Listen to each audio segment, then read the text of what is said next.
quite important people should be going to jail. It's the only workplace in the world where open abuse of the people you work with is not just tolerated, it's celebrated. Threatened to slut-shame women who were at the centre of rumours about inappropriate behaviour in Bill Shorten's office. How is it the highest office in the land can operate like a frat house? Well, no wonder women are pissed, as every Australian should be right now. That report is an embarrassment. Kate Jenkins has ripped the scab off a nasty little pustule. Canberra. I knew it was bad, but Canberra really is the worst place in Australia for a woman. Some important people are probably going to go to jail. Yeah, let me paint the picture. Okay. This is what one woman had to say. The MP sitting beside me leaned over, also thinking he wanted to tell me something. I leaned in.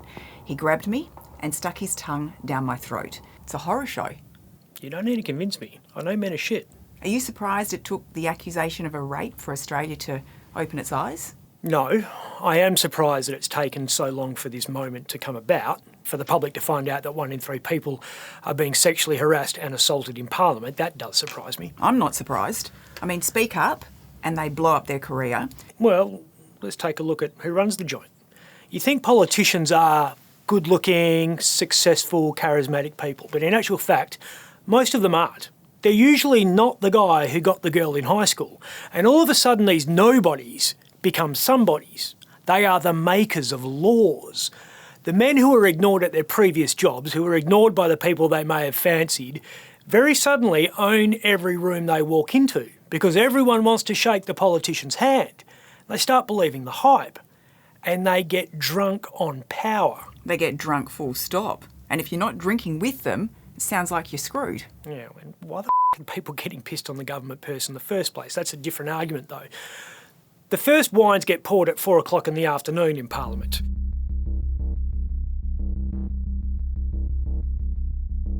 Parliament can sometimes sit until 2 or 3 o'clock in the morning, so drinking is part of the culture. It's not only accepted, it's actually expected. Where the hell is HR? Well, what's the one thing that every politician does while campaigning? Pull a pint.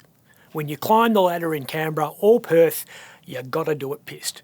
You could not engineer an environment more conducive to inappropriate sexual behaviour if you tried. The work hours are incredibly long. Phone calls, office briefings start at 6 o'clock in the morning. For federal MPs from WA, it can be 4 o'clock in the morning because of the time difference, especially in summer. You're at the desk by 7 o'clock at the latest. It's a high-pressure environment. It's tribal. Every hour of every day, you're in fight or flight mode when you're at Parliament. We're hearing a lot of politicians saying the standard you walk past is the standard you accept.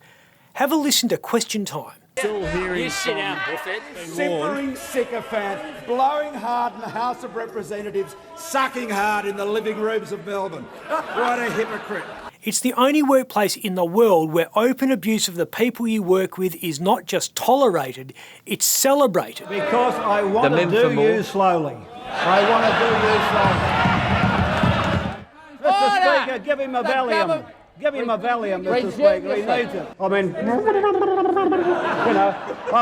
He's going, Mr. Speaker, he's going troppo. If an executive at Bank West or Woodside stood up in front of everyone and yelled at someone in the workplace, called them an idiot, a first-grade moron, they'd be disciplined, maybe sacked. You're an idiot. Point of order will be heard in silence. Moron. The Minister. You're a first-rate idiot. Pardon? That's Mark McGowan a few weeks ago.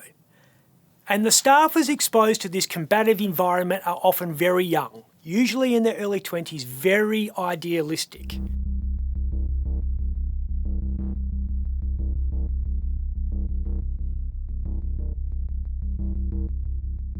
And the report rightly said it's a recipe for disaster. Yep, have a listen to this. Aspiring male politicians who thought nothing of, in one case, picking you up, kissing you on the lips, lifting you up, touching you, pats on the bottom. The point I make with that was the culture allowed it, encouraged it. It's all about power. Power imbalances and the misuse of power is one of the primary drivers of misconduct. That's what the report said. Whenever you find power, you find sex. Oscar Wilde was right.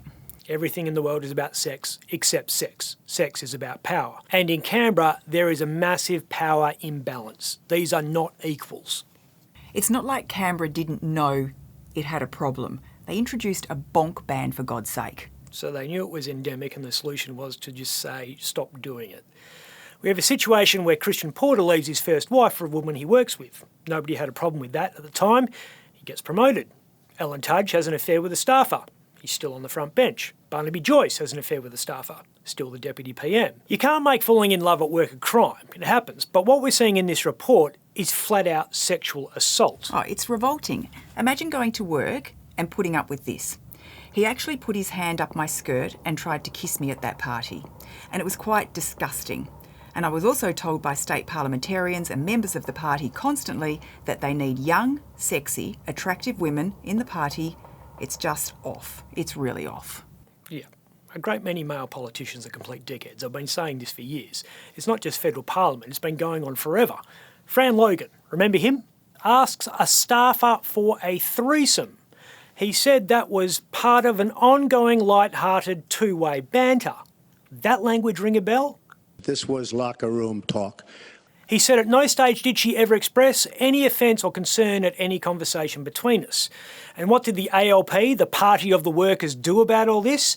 They superglued Fran's ass to the front bench and they dumped on the complainant. Sue Ellery, our current Education Minister, said the woman had misinterpreted his remarks. Ellery was Minister for Women's Interests when she said that. Troy Buswell was protected for years. Everyone knows the bra snapping thing and the chair sniffing scandal. Fewer people know that the woman who was sitting on that infamous chair also claimed one of Buswell's colleagues pushed her against a photocopier and said, "I hear you like the rough stuff," or something. Nigel Hallett was considered a stand-up member of Parliament until the Triple C found out he was having sex with an employee he set up in a sham job. "Great to see you are a horny lady" is one of the messages he sent her. You know, women are sick of it. It has got to change. Yeah, but you're not holding your breath, are you? No. Because the response is being thrown by the perpetrators. These men are gamekeepers by day and poachers by night. It's been that way for generations. Don't worry about Clinton or JFK. This problem goes back to Socrates. It's like having Jeffrey Epstein write sexual harassment laws for you. There are plenty of women who have tried. Julia Gillard delivered one of the greatest speeches in Parliament on misogyny. I will not be lectured about sexism and misogyny by this man. And what happened? Nothing. In 2012, she drew a line in the sand, which a lot of men stepped over. Because we are entitled to a better standard than this. I'm Ben Harvey.